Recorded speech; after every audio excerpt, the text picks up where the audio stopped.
Hello everyone, welcome to exam ideas. दोस्तों, इस video में हम लोग एसएससी एमटीएस का जो एग्जाम हुआ है 14 जून को, उसमें सभी शिफ्टों में आए हुए टोटल 75 क्वेश्चन को इस वीडियो में डिस्कस करेंगे। तो चलिए दोस्तों, बिना देरी करते हुए वीडियो को स्टार्ट करते हैं और देखते हैं पहला question. Which country has won the women's Asia cup 2022? महिला एशिया कप 2022 किस देश ने जीता है? दोस्तों, महिला एशिया कप 2022 जीता है हमारा प्यारा भारत, और उप विजेता टीम रही है श्रीलंका।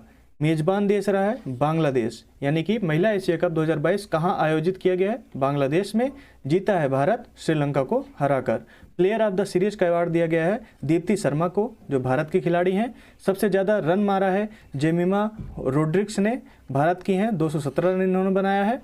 और सबसे ज़्यादा विकेट लिया है दीप्ति शर्मा ने 13, और इनके साथ इनोका राणावीरा हैं, इन्होंने भी 13 विकेट लिया है। अगला क्वेश्चन है, which state has the lowest sex ratio as per census 2011? जनगणना 2011 के अनुसार सबसे कम लिंगानुपात किस राज्य का है? दोस्तों, सबसे कम लिंगानुपात है हरियाणा राज्य का। और केंद्र शासित प्रदेशों में दमन और दीव में प्रति 1000 पुरुषों पर 618 महिलाओं का सबसे कम लिंगानुपात है। भारत में जनसंख्या अनुपात 2011 में प्रति 1000 पुरुषों पर 943 महिलाएं हैं। 2011 की जनगणना के अनुसार बिहार सबसे कम साक्षर राज्य है और केरल सबसे अधिक साक्षरता दर वाला राज्य है। अगला क्वेश्चन है, हु फाउंडेड राधा स्वामी सत्संग? राधा स्वामी सत्संग की स्थापना किसने की थी? दोस्तों, राधा स्वामी सत्संग की स्थापना की थी शिवदयाल साहब ने। राधा स्वामी सत्संग के संस्थापक शिवदयाल साहब थे। आगरा के प्रसिद्ध संत शिवदयाल साहब ने राधा स्वामी सत्संग की स्थापना 1861 ईस्वी में की थी। इसका मुख्य उद्देश्य व्यक्तिगत सुधार, लोक कल्याण था। शिवदयाल साहब का मूल नाम तुलसी राम था। उनका जन्म 24 अगस्त 1818 ईस्वी को आगरा में और मृत्यु 15 जून 1878 ईस्वी को हुई थी। इनके द्वारा सिखाई गई यौगिक पद्धति सूरत शब्द योग के तौर पर जानी जाती है।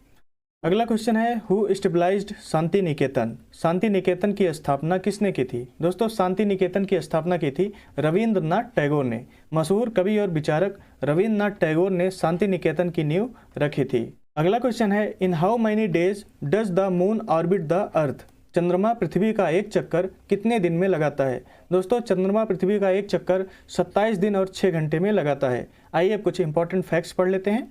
बुध ग्रह को सूर्य का एक चक्कर लगाने में मात्र 88 दिनों का समय लगता है। शुक्र ग्रह 224 दिनों में सूर्य का एक परिक्रमा करता है। पृथ्वी 365 दिनों में सूर्य का एक चक्कर लगाती है। मंगल ग्रह 687 दिन में सूर्य का एक चक्कर लगाता है। जुपिटर 4380 दिनों में, यानी कि 11.86 वर्ष में सूर्य का एक चक्कर लगाता है। शनि ग्रह 10,759 दिनों में सूर्य का एक चक्कर लगाता है। अरुण ग्रह 30,587 दिनों में और 84 पृथ्वी साल में सूर्य का एक चक्कर लगाता है। नेपच्यून ग्रह 60,185 दिनों में सूर्य का एक चक्कर लगाता है। चलिए देखते हैं अब अगला क्वेश्चन हम। अगला क्वेश्चन है दोस्तों, व्हाट इज सीजनल अनएम्प्लॉयमेंट? मौसमी बेरोजगारी किसे कहते हैं? दोस्तों, मौसमी बेरोजगारी से संबंधित एक क्वेश्चन आया था।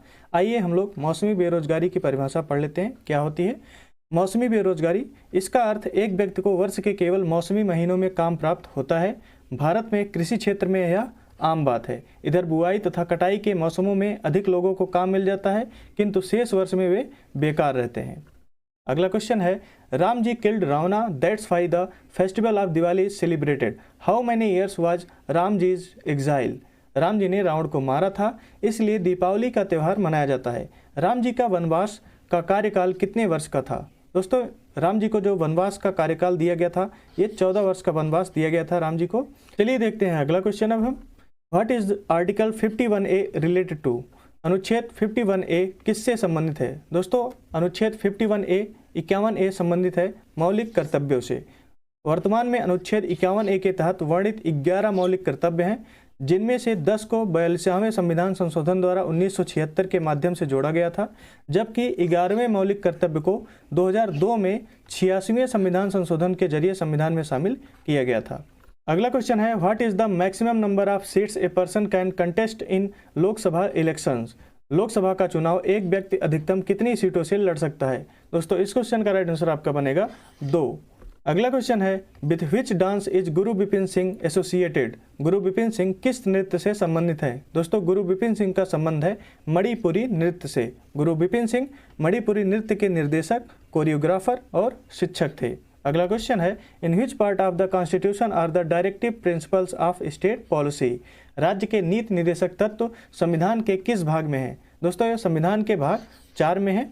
भारतीय संविधान का भाग 4 अनुच्छेद 36 से अनुच्छेद 51 तक राज्य के नीति निर्देशक सिद्धांतों से संबंधित है। भारतीय संविधान में वर्णित नीति निर्देशक तत्वों की प्रेरणा आयरलैंड से ली गई है। अगला क्वेश्चन है, how many silver medals did India win in Tokyo Olympics. Tokyo Olympic में भारत ने कुल कितने रजत पदक जीते थे? दोस्तों टोक्यो ओलंपिक में भारत के द्वारा टोटल 2 रजत पदक जीता गया था और भारत ने जो कुल मेडल जीते थे उसकी संख्या है 7, जिसमें 1 गोल्ड मेडल था, 2 सिल्वर मेडल थे और 4 ब्रॉन्ज मेडल थे। आइए पढ़ लेते हैं किसको कौन सा मेडल दिया गया था। मीराबाई चानू को सिल्वर मेडल दिया गया था, लवलीना बोरगोहेन को ब्रॉन्ज मेडल दिया गया था, पीवी सिंधु को ब्रॉन्ज मेडल दिया गया था, रवि कुमार दहिया ने जीता था सिल्वर मेडल, भारतीय हॉकी टीम ने जीता था ब्रॉन्ज मेडल, बजरंग पूनिया ने जीता था ब्रॉन्ज मेडल और नीरज चोपड़ा जो भाला फेंक से संबंधित है ये गोल्ड मेडलिस्ट रहे थे। अगला क्वेश्चन है, in which state is the Lomas Rishi cave located. Lomas Rishi गुफा किस राज्य में स्थित है? दोस्तों लोमस ऋषि गुफा स्थित है बिहार राज्य में। लोमस ऋषि गुफा जिसे लोमस ऋषि की कुटी भी कहा जाता है, भारत के बिहार राज्य में जहानाबाद जिले के बराबर और नागा अर्जुन पहाड़ियों में मानव निर्मित बराबर गुफाओं में से एक है। चट्टानों को काट कर बनाई गई गुफा को एक अभ्यारण्य के रूप में उकेरा गया था। अगला क्वेश्चन है, Mn is the symbol of which chemical element. Mn किस रासायनिक तत्व का प्रतीक है? दोस्तों Mn जिस तत्व का रासायनिक प्रतीक है उसका नाम है मैग्नीज। यहाँ आप देख सकते हैं कुछ इंपॉर्टेंट जो तत्व हैं उनके रासायनिक प्रतीक। हाइड्रोजन का H होता है, कार्बन का C होता है, ऑक्सीजन का O होता है, सोडियम का Na होता है, एल्यूमिनियम का Al होता है, सल्फर का S होता है, पोटेशियम का K होता है, क्रोमियम का Cr होता है, ऐसे ही हीलियम का He होता है, नाइट्रोजन का N होता है, फ्लोरीन का F होता है, मैग्नीशियम का Mg होता है, फास्फोरस का P होता है, क्लोरीन का Cl होता है, कैल्शियम का Ca होता है और आयरन यानी कि लोहा का Fe होता है। अगला क्वेश्चन है, हु फाउंडेड विश्व भारती। विश्व भारती की स्थापना किसने की थी?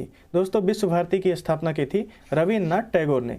विश्व भारती विश्वविद्यालय की स्थापना 1921 में रविन्द्रनाथ ठाकुर ने पश्चिम बंगाल के शांति निकेतन नगर में की थी। यह भारत के केंद्रीय विश्वविद्यालयों में से एक है। अनेक स्नातक और परास्नातक संस्थान इससे संबंध है। अगला क्वेश्चन है, lime stone is an example of which rock. चूना पत्थर कौन से चट्टान का उदाहरण है? दोस्तों चूना पत्थर ये अवसादी चट्टान का उदाहरण है। चूना पत्थर एक अवसादी चट्टान है जो मुख्य रूप से कैल्शियम कार्बोनेट के विभिन्न क्रिस्टलीय रूपों जैसे कि खनिज कैल्साइट और एरोगोनाइट से मिलकर बनी होती हैं। अगला क्वेश्चन है, who was the founder of Indore घराना। इंदौर घराना के संस्थापक कौन थे? दोस्तों इंदौर घराना के संस्थापक थे आमिर खान। इंदौर घराना भारतीय शास्त्रीय संगीत के मुखर घरानों में से एक है जिसकी स्थापना आमिर खान ने की थी। नेक्स्ट क्वेश्चन है, who was the founder of Ahom kingdom. Ahom साम्राज्य का संस्थापक कौन था? दोस्तों अहोम साम्राज्य का संस्थापक था सुकाफा। राजकुमार सुकाफा ने पटकाई पहाड़ों को पार करने के बाद 1228 में अहोम राजवंश की स्थापना की थी। Who built the Airavatesvara temple in Tamil Nadu. Tamil Nadu में स्थित ऐरावतेश्वर मंदिर किसने बनवाया था? दोस्तों तमिलनाडु में स्थित ऐरावतेश्वर मंदिर बनवाया था चोल राजा राजराजा द्वितीय ने। तंजावुर में ऐरावतेश्वर मंदिर चोल राजा राजराजा द्वितीय ने, जिनका कार्यकाल 1143 से 1173 ईस्वी तक चला था, उनके द्वारा बनवाया गया था। और तंजावुर में स्थित बृहदेश्वर मंदिर को चोल राजा राजराजा प्रथम ने 9वीं शताब्दी में बनवाया था और इसे भगवान शिव को समर्पित किया था। अगला क्वेश्चन है, who was the author of the book किताब उल हिंद। किताब उल हिंद पुस्तक के लेखक कौन थे? दोस्तों किताब उल हिंद पुस्तक के लेखक थे अल बरूनी। आइए अब कुछ इंपॉर्टेंट बुक्स और उनके राइटर के बारे में पढ़ लेते हैं। जैसे है ए सुटेबल बॉय, इसके लेखक हैं Vikram Seth. Area of darkness, इसके लेखक हैं V.S. नायपॉल। कर्मभूमि के लेखक हैं प्रेमचंद। कागज तय कैनवास के लेखक हैं अमृता प्रीतम। कादम्बरी के लेखक हैं बाणभट्ट। कामायनी के लेखक हैं जयशंकर प्रसाद। कामसूत्र के लेखक हैं वात्सायन। कितनी नावों में कितनी बार के लेखक हैं अज्ञेय। दोस्तों ये सभी इंपॉर्टेंट बुक्स हैं, इनको आप लोग याद रखिएगा, किसी ना किसी एग्जाम में यहाँ से क्वेश्चन बनता ही रहता है। अगला क्वेश्चन है, what is the female literacy rate as per the census 2011। जनगणना 2011 के अनुसार महिलाओं की साक्षरता दर कितनी है? दोस्तों जनगणना 2011 के अनुसार महिलाओं की साक्षरता दर है 65.46%। देश की साक्षरता दर है 74.04%, जिसमें पुरुषों की साक्षरता दर है 82.14% और महिलाओं की साक्षरता दर है 65.46%। और दोस्तों यदि बात करें जनगणना की शुरुआत की तो 1872 में पहली जनगणना हुई थी, लेकिन प्रथम समकालीन जनगणना की शुरुआत 1881 में मानी गई। वहीं स्वतंत्र भारत में वर्ष 1951 में पहली जनगणना हुई थी। जनगणना 2011 देश की 15वीं जनगणना थी और आज़ादी के बाद की 7वीं जनगणना थी। दिल्ली सबसे अधिक जनसंख्या घनत्व वाला केंद्र शासित प्रदेश है। 2011 की जनगणना के अनुसार सबसे कम जन घनत्व वाला राज्य अरुणाचल प्रदेश है और बिहार सबसे अधिक जनसंख्या घनत्व वाला राज्य है। सर्वाधिक जनसंख्या वाला राज्य उत्तर प्रदेश है और न्यूनतम जनसंख्या वाला राज्य सिक्किम है। अगला क्वेश्चन है, which of the following book is by Aravind Adiga. निम्नलिखित में से कौन सी पुस्तक अरविंद अडिगा की है। दोस्तों आपके क्वेश्चन में जो ऑप्शन था द व्हाइट टाइगर दिया गया था, ये पुस्तक है अरविंद अडिगा की। बुकर पुरस्कार से पुरस्कृत कृत द व्हाइट टाइगर अरविंद का पहला उपन्यास है और पहली कृत पर पुरस्कार जीतने वाले वे तीसरे लेखक हैं। इसके पहले 2003 में डीबीसी पियरे को और भारतीय लेखिका अरुंधति राय को 1997 में यह उपलब्धि मिली थी। अगला क्वेश्चन है, विच acid is found in vinegar. सिरके में कौन सा अम्ल पाया जाता है। दोस्तों सिरके में एसिटिक अम्ल पाया जाता है। सिरके में 6 से 10% एसिटिक अम्ल होता है। सेब सहित कई फलों में मैलिक एसिड पाया जाता है। टार्टरिक एसिड अंगूर में होता है और साइट्रिक एसिड नींबू, संतरे और अन्य खट्टे फलों में मौजूद होता है। अगला क्वेश्चन है, who has sung the song Ae Dil Hai मुश्किल। ए दिल है मुश्किल गाना किसने गाया है। दोस्तों ए दिल है मुश्किल गाना गाया है अरिजीत सिंह ने। अगला क्वेश्चन है, how many bronze medals did India win in Tokyo Olympics. Tokyo Olympic में भारत ने कुल कितने कांस्य पदक जीते थे। दोस्तों टोक्यो ओलंपिक में भारत के द्वारा कुल 4 कांस्य पदक जीते गए थे। भारत के द्वारा कुल जो पदक जीते गए थे उनकी संख्या है 7, जिसमें 1 गोल्ड मेडल था, 2 सिल्वर मेडल था और 4 ब्रॉन्ज मेडल था। आइए इनके बारे में एक बार पढ़ लेते हैं कि किसने कौन सा अवार्ड, कौन सा मेडल जीता था। मीराबाई चानू ने जीता था सिल्वर मेडल, लवलीना बोरगोहेन ने जीता था ब्रॉन्ज मेडल, पीवी सिंधु ने जीता था ब्रॉन्ज मेडल, रवि कुमार दहिया ने जीता था सिल्वर मेडल, भारतीय हॉकी टीम ने जीता था ब्रॉन्ज मेडल, बजरंग पुनिया ने जीता था ब्रॉन्ज मेडल और नीरज चोपड़ा जो भाला फेंक से संबंधित है ये जीते थे गोल्ड मेडल। अगला क्वेश्चन है, Kajri folk song is related to which state. Kajri लोकगीत किस राज्य से संबंधित है। दोस्तों ये संबंधित है उत्तर प्रदेश राज्य से। कजरी लोकगीत उत्तर प्रदेश राज्य का है। उत्तर प्रदेश से संबंधित जो लोकगीत हैं आइए एक बार पढ़ लेते हैं इनका नाम। सोहर, कहारवा, नौका झक्कड़, बिरहा, बंजारा, कजली या कजरी, जरेवा और सदा वजरा सारंगा, ये सभी लोकगीत उत्तर प्रदेश राज्य से संबंधित है। अगला क्वेश्चन है, which is the first month according to the Islamic calendar. Islamic calendar के अनुसार पहला महीना कौन सा है। दोस्तों इस्लामिक कैलेंडर के अनुसार पहला महीना होता है मुहर्रम। जू अल हज्जा इस्लामिक हिजरी कैलेंडर का 12वां और आखिरी महीना होता है। अगला क्वेश्चन है, how many years is the term of legislative assembly. विधानसभा का कार्यकाल कितने वर्षों का होता है। दोस्तों विधानसभा का कार्यकाल होता है टोटल 5 वर्षों का। विधानसभा का कार्यकाल कुल 5 वर्ष का होता है, यदि वह इसके पूर्व विघटित न हो गई हो। प्रथम विधानसभा का गठन 8 मार्च 1952 को हुआ था, तब से इसका गठन 18 बार हो चुका है। अगला क्वेश्चन है, in which year the regulating act was passed. Regulating act किस वर्ष में पारित किया गया था। दोस्तों रेगुलेटिंग एक्ट पारित किया गया था 1773 ईस्वी में।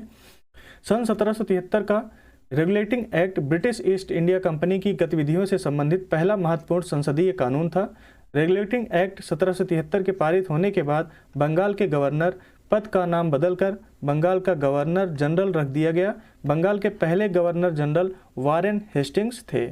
अगला क्वेश्चन है, which article is used for defence related to arrest. गिरफ्तारी से संबंधित बचाव हेतु किस अनुच्छेद का प्रयोग किया जाता है। दोस्तों गिरफ्तारी से संबंधित बचाव हेतु अनुच्छेद 22 का प्रयोग किया जाता है।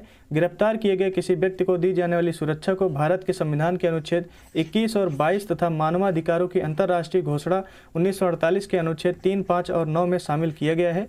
भारतीय संविधान के अनुच्छेद 21 और 22 किसी नागरिक की व्यक्तिगत स्वतंत्रता से संबंधित उसके मौलिक अधिकारों का उल्लेख करते हैं। अगला क्वेश्चन है, Krishna river flows through which state of India. Krishna नदी भारत के किस राज्य से होकर बहती है। दोस्तों आपके क्वेश्चन में जो ऑप्शन था कर्नाटक राज्य दिया गया था, ये आपको सही टिक करना था। कृष्णा भारत में बहने वाली एक नदी है। यह पश्चिमी घाट के पर्वत महाबलेश्वर से निकलती हैं। इसकी लंबाई प्रायः 1400 किलोमीटर है। यह दक्षिण पूर्व राज्य महाराष्ट्र, कर्नाटक, तेलंगाना, आंध्र प्रदेश में बहती हुई बंगाल की खाड़ी में जाकर गिरती है। अगला क्वेश्चन है, in which year was the Gandhi Irwin pact signed? Gandhi Irwin समझौते पर हस्ताक्षर किस वर्ष किया गया था? दोस्तों, गांधी इरविन समझौते पर हस्ताक्षर 1931 में किया गया था। 5 मार्च सन 1931 को लंदन द्वितीय गोलमेज सम्मेलन के पूर्व महात्मा गांधी और तत्कालीन वायसराय लॉर्ड इरविन के बीच एक राजनीतिक समझौता, जिसे गांधी इरविन समझौता कहते हैं और इसे दिल्ली पैक्ट भी कहते हैं। अगला क्वेश्चन है, what happens when the ball flies across the boundary in cricket? Cricket में जब बॉल उड़कर बाउंड्री के पार जाती है तो क्या होता है? दोस्तों, जब क्रिकेट में बॉल उड़कर बाउंड्री के पार जाती है तो इसे 6 दिया जाता है, 6 रन दिया जाता है। अगला क्वेश्चन है, Gulabo Sapera is related to which dance? Gulabo Sapera का संबंध किस नृत्य से है? दोस्तों, गुलाबो सपेरा का संबंध है कालबेलिया नृत्य से, जो राजस्थान का नृत्य है। कालबेलिया नृत्य ये राजस्थान का नृत्य है और गुलाबो सपेरा कालबेलिया नृत्य से संबंधित है। आइए अब राजस्थान के प्रमुख लोक नृत्य एक बार नाम पढ़ लेते हैं। घूमर, कालबेलिया, भवाई, कच्ची घोड़ी, गैर, चारी, कठपुतली, चांग, तेरा ताली इत्यादि राजस्थान के प्रमुख लोक नृत्य हैं। अगला क्वेश्चन है, what was the southernmost limit of Chandragupta Maurya? Chandragupta Maurya की दक्षिणतम सीमा क्या थी? दोस्तों, चंद्रगुप्त मौर्य की दक्षिणतम सीमा थी कर्नाटक। चंद्रगुप्त का साम्राज्य विस्तार उत्तर में हिंदू कुश तक, दक्षिण में कर्नाटक तक, पूर्व में बंगाल तथा पश्चिम में सौराष्ट्र तक था। पाटलिपुत्र, जो आधुनिक नाम पटना से जाना जाता है, चंद्रगुप्त की राजधानी थी, जिसके विषय में यूनानी राजदूत मेगास्थनीज ने विस्तृत विवरण दिए हैं। अगला क्वेश्चन है, which of the following is the first man made fertiliser? निम्न में से मानव द्वारा बनाया गया पहला खाद कौन सा है? दोस्तों, मानव द्वारा बनाया गया पहला खाद है urea. What is the atomic number of nitrogen in the periodic table? आवर्त सारणी में नाइट्रोजन का परमाणु क्रमांक कितना है? दोस्तों, आवर्त सारणी में नाइट्रोजन का परमाणु क्रमांक 7 होता है। आइए अब कुछ इंपॉर्टेंट तत्व और उनके परमाणु क्रमांक पढ़ लेते हैं। हाइड्रोजन का परमाणु क्रमांक 1 होता है, हीलियम का परमाणु क्रमांक 2 होता है, कार्बन का 6 होता है, नाइट्रोजन का 7 होता है, ऑक्सीजन का 8 होता है और फ्लोरीन का 9 होता है। सोडियम का परमाणु क्रमांक 11 होता है, मैग्नीशियम का 12 होता है, एल्युमिनियम का परमाणु क्रमांक 13 होता है और फास्फोरस का परमाणु क्रमांक 15 होता है। ऐसे ही क्लोरीन का 17 है, कैल्शियम का 20 है और आयरन का 26 है। सल्फर का 16 होता है, पोटेशियम का 19 होता है और क्रोमियम का 24 होता है। चलिए देखते हैं अगला question. Which is the winning team of men's T20 world cup 2022? पुरुष T20 वर्ल्ड कप 2022 की विजेता टीम कौन सी है? दोस्तों, T20 वर्ल्ड कप जो हुआ है पुरुषों का, उसको जीता है 2022 का इंग्लैंड ने और उप विजेता टीम रही है पाकिस्तान। ये 8वां संस्करण था T20 वर्ल्ड कप का। पुरुषों के T20 वर्ल्ड कप का 8वां संस्करण था इस बार और मेज़बानी की थी ऑस्ट्रेलिया ने। मैन ऑफ द सीरीज ये इंग्लैंड के खिलाड़ी हैं सैम करन, इनको दिया गया था। सर्वाधिक रन बनाया था विराट कोहली ने 296 रन और ये भारत के हैं। सर्वाधिक विकेट लिया था श्रीलंका के वानिंदु हसरंगा, इन्होंने 15 विकेट टोटल लिए थे। अगला क्वेश्चन है, Which acid is found in mustard oil? सरसों के तेल में कौन सा अम्ल पाया जाता है? दोस्तों, इस क्वेश्चन का जो ऑप्शन था वो क्लियर नहीं हो पाया है, तो आइए हम पढ़ लेते हैं कि सरसों के तेल में कौन सा अम्ल पाया जाता है। सरसों के तेल में 60% मोनो अनसेचुरेटेड फैटी एसिड होता है, जिसमें 42% इरूसिक एसिड और 12% ओलिक एसिड होता है। इनमें 21% पॉली अनसेचुरेटेड होता है, जिनमें से 6% ओमेगा 3 अल्फा लिनोलेनिक एसिड और 15% ओमेगा 6 लिनोलेनिक एसिड होता है और 12% संतृप्त वसा होता है। अगला क्वेश्चन है, in which article is the right to freedom of religion mentioned? धार्मिक स्वतंत्रता का अधिकार किस अनुच्छेद में है? दोस्तों, धार्मिक स्वतंत्रता का अधिकार अनुच्छेद 25 में दिया गया है। भारतीय संविधान में धर्म की स्वतंत्रता का अधिकार एक मौलिक अधिकार है। अनुच्छेद 25 से 28 में संविधान के तहत धर्म की स्वतंत्रता के अधिकार की गारंटी दी गई है। अगला क्वेश्चन है, Chhath Puja festival is celebrated in which state? Chhath Puja त्यौहार किस राज्य में मनाया जाता है? दोस्तों, छठ पूजा मनाया जाता है बिहार राज्य में। छठ पर्व मूलतः सूर्य की आराधना का पर्व है, जिसे हिंदू धर्म में विशेष स्थान प्राप्त है। हिंदू धर्म के देवताओं में सूर्य ऐसे देवता हैं जिन्हें मूर्त रूप में देखा जा सकता है। सूर्य की शक्तियों का मुख्य स्रोत उनकी पत्नी उषा और प्रत्युषा हैं।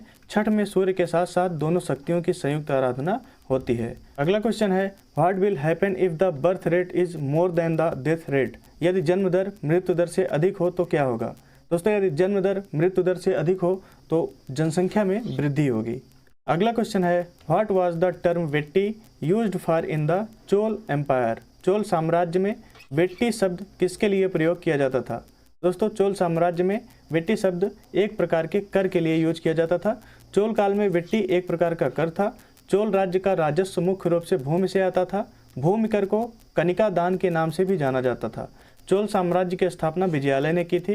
चोल वंश का अंतिम शासक राजा राजेंद्र तृतीय हुआ और राजराज चोल, जिनका शासनकाल 985 से 1014 ईस्वी तक चला था, इनको सबसे महान चोल शासक माना जाता है। वह दक्षिण भारत के महानतम राजाओं में से एक थे और उन्हें महान राजराज के नाम से जाना जाता था। अगला क्वेश्चन है, Ganga river is found from the Confluence of which reverse. Ganga नदी किन नदियों के संगम से बनी है। दोस्तों गंगा नदी बनी है भागीरथी नदी और अलकनंदा नदी के संगम से। भागीरथी और अलकनंदा नदी का संगम देवप्रयाग कहलाता है और वहीं से गंगा नदी निकलती है।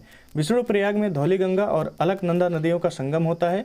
रुद्रप्रयाग में अलकनंदा नदी और मंदाकिनी नदी का संगम होता है। देवप्रयाग भारत के उत्तराखंड राज्य में स्थित एक नगर एवं प्रसिद्ध तीर्थ स्थान है। यह अलकनंदा तथा भागीरथी नदियों के संगम पर स्थित है। इसी संगम स्थल के बाद इस नदी को पहली बार गंगा के नाम से जाना जाता है। यह स्थान उत्तराखंड राज्य के पंचप्रयागों में से एक माना जाता है। अगला क्वेश्चन है, Milkha Singh is related to which sport. Milkha Singh किस खेल से संबंधित है। दोस्तों मिल्खा सिंह का संबंध है एथलेटिक्स से। एथलीट थे मिल्खा सिंह, धावक थे। मिल्खा सिंह, जिनका जन्म 20 नवंबर 1929 को हुआ था और मृत्यु 18 जून 2021 को हुआ था, एक भारतीय धावक थे जिन्होंने रोम के 1960 ग्रीष्म ओलंपिक और टोक्यो के 1964 ग्रीष्म ओलंपिक में भारत का प्रतिनिधित्व किया था। उन्हें उड़न सिख नाम दिया गया था। उन्हें उड़न सिख उपनाम दिया गया था। वे भारत के सर्वकालिक सर्वश्रेष्ठ एथलीट्स में से एक थे। The race of my life भारतीय एथलीट मिल्खा सिंह की आत्मकथा है। अगला क्वेश्चन है, what separates Africa from Arabia. Africa को अरब से क्या अलग करता है। दोस्तों अफ्रीका को अरब से अलग करता है बाब अल मंदेब जल डमरू मध्य। बाब अल मंदेब जल डमरू मध्य, अरबी बाब अल मंडब अरब पूर्वोत्तर में है और अफ्रीका दक्षिण पश्चिम के बीच जल डमरू मध्य है, जो लाल सागर को अदन की खाड़ी और हिंद महासागर से जोड़ता है। अगला क्वेश्चन है, who is the singer of the song किस्मत की हवा from the movie ludo. Ludo film का गाना किस्मत की हवा के गायक कौन है। दोस्तों लूडो फिल्म का गाना है किस्मत की हवा, इसके गायक हैं सी रामचंद्र। अगला क्वेश्चन है, Chinna Satyam is related to which dance. Chinna Satyam किस नृत्य से संबंधित है। दोस्तों चिन्ना सत्यम का संबंध था कुचिपुड़ी नृत्य से। प्रसिद्ध व्यक्ति वेम्पति चिन्ना सत्यम, जिनका जन्म 15 अक्टूबर 1929 को हुआ था और 29 जुलाई 2012 को इनकी मृत्यु हुई थी, ये नृत्य रूप कुचिपुड़ी से संबंधित थे। वह दुनिया भर में डांस फॉर्म को लोकप्रिय बनाने के लिए जाने जाते हैं। वह बॉम्बे के संगीत पीठ और मद्रास के राजा लक्ष्मी पुरस्कार सहित कई पुरस्कारों के प्राप्तकर्ता थे। अगला क्वेश्चन है, who is the present chief minister of Punjab state. वर्तमान में पंजाब राज्य के मुख्यमंत्री कौन है। दोस्तों वर्तमान में पंजाब के मुख्यमंत्री हैं भगवंत सिंह मान। भगवंत सिंह मान। आइए कुछ और भी राज्यों के मुख्यमंत्री जो बने हैं उनके बारे में पढ़ लेते हैं। कर्नाटक राज्य के बने हैं सिद्धारमैया। गुजरात के मुख्यमंत्री हैं भूपेंद्र पटेल। हिमाचल प्रदेश के मुख्यमंत्री हैं सुखविंदर सिंह। महाराष्ट्र के मुख्यमंत्री हैं एकनाथ शिंदे और उड़ीसा के मुख्यमंत्री हैं नवीन पटनायक। अगला क्वेश्चन है, when was the Lok Sabha first formed. सर्वप्रथम लोकसभा का गठन कब किया गया था। दोस्तों सर्वप्रथम लोकसभा का गठन किया गया था 13 अप्रैल 1952 को। भारत के पहले आम चुनाव के बाद 13 अप्रैल 1952 को पहली लोकसभा का गठन किया गया था। अगला क्वेश्चन है, rural backyard piggery scheme belongs to which state. Rural backyard piggery योजना किस राज्य की है। दोस्तों ये मेघालय राज्य की योजना है। आइए अब कुछ इंपॉर्टेंट जो केंद्रीय योजना है उनके बारे में पढ़ लेते हैं। पीएम श्रमयोगी मानधन योजना, प्रधानमंत्री किसान सम्मान निधि योजना, PMGKY यानी कि प्रधानमंत्री गरीब कल्याण पैकेज योजना, ये 2023 में लॉकडाउन में लॉन्च किया गया था। प्रधानमंत्री जनधन योजना, PMAY प्रधानमंत्री आवास योजना, प्रधानमंत्री सुकन्या समृद्धि योजना, मुद्रा योजना, प्रधानमंत्री मुद्रा योजना, PM जीवन ज्योति बीमा योजना और प्रधानमंत्री सुरक्षा बीमा योजना। इन सभी योजनाओं के शॉर्ट फॉर्म और फुल फॉर्म आप लोग याद रख लीजिएगा, क्योंकि यहाँ से क्वेश्चन बनता है और पूछ लेता है कि PMAY में M का फुल फॉर्म क्या है, PMGKY में K का क्या फुल फॉर्म है, तो इसको आप लोग अच्छे से याद कर लीजिएगा। अगला क्वेश्चन है, by whom is the monetary policy made. मौद्रिक नीति किसके द्वारा बनाया जाता है। दोस्तों मौद्रिक नीति बनाया जाता है RBI के द्वारा। रिजर्व बैंक ऑफ इंडिया के द्वारा बनाया जाता है मौद्रिक नीति। आइए मौद्रिक नीति की परिभाषा पढ़ लेते हैं। जिस नीति के अनुसार किसी देश का मुद्रा प्राधिकारी मुद्रा की आपूर्ति का नियमन करता है उसे मौद्रिक नीति कहते हैं। इसका उद्देश्य राज्य का आर्थिक विकास एवं आर्थिक स्थायित्व सुनिश्चित करना होता है। आरबीआई का गवर्नर समिति का पदेन अध्यक्ष होता है। एमपीसी मॉनेटरी पॉलिसी कमेटी मुद्रास्फीति लक्ष्य को प्राप्त करने हेतु आवश्यक नीतिगत ब्याज दर रेपो दर निर्धारित करती है। अगला क्वेश्चन है, in which country were the first olympic games held? प्रथम ओलंपिक गेम किस देश में आयोजित हुआ था? दोस्तों प्रथम ओलंपिक गेम आयोजित हुआ था ग्रीस की राजधानी एथेंस में। खेलों का पुनर्जन्म आधुनिक ओलंपिक खेलों का पहला संस्करण ग्रीस यानी यूनान की राजधानी एथेंस में 1896 में आयोजित किया गया था। ओलंपिय पर्वत पर खेले जाने के कारण इसका नाम ओलंपिक पड़ा था। अगला क्वेश्चन है, which society was founded by Jyotiba Phule? Jyotiba Phule ने किस समाज की स्थापना की थी? दोस्तों सत्यशोधक समाज की स्थापना की थी ज्योतिबा फुले ने। सत्यशोधक समाज 24 सितंबर 1873 को पूरे भारत में ज्योतिराव फुले के द्वारा स्थापित सामाजिक सुधार संस्था है। इसका उद्देश्य समाज के कम विशेषाधिकार प्राप्त वर्ग को शोषण और उत्पीड़न से मुक्ति दिलाना था। अगला क्वेश्चन है, who is the author of the book the untouchable? The untouchable पुस्तक के लेखक कौन है? दोस्तों इसके लेखक हैं मुल्कराज आनंद। अनटचेबल मुल्कराज आनंद द्वारा 1935 में प्रकाशित पहला उपन्यास था। अगला क्वेश्चन है, what is the study of fruits called? फलों के अध्ययन को क्या कहते हैं? दोस्तों फलों के अध्ययन को कहते हैं पोमोलॉजी। एनाटॉमी में अध्ययन किया जाता है शरीर में विविध अंगों के विच्छेदन द्वारा प्रदर्शित सकल रचना की। एंथ्रोपोलॉजी में मानव जाति के सांस्कृतिक विकास का अध्ययन होता है। बायोमेट्रिक्स में जीव विज्ञान के प्रयोगों के विभिन्न परिणामों का सांख्यिकीय विश्लेषण व अध्ययन किया जाता है। साइकोबायोलॉजी में जंतुओं की मनोवृत्ति का अध्ययन किया जाता है। जूजियोग्राफी में पृथ्वी पर जंतुओं के वितरण का अध्ययन किया जाता है। ट्राफोलॉजी में पोषण विज्ञान का अध्ययन किया जाता है। सीरोलॉजी में रुधिर सीरम का अध्ययन किया जाता है। टेक्टोलॉजी में शरीर के रचनात्मक संगठन का अध्ययन किया जाता है। टेक्सोनॉमी में जीव जातियों के नामकरण एवं वर्गीकरण का अध्ययन किया जाता है।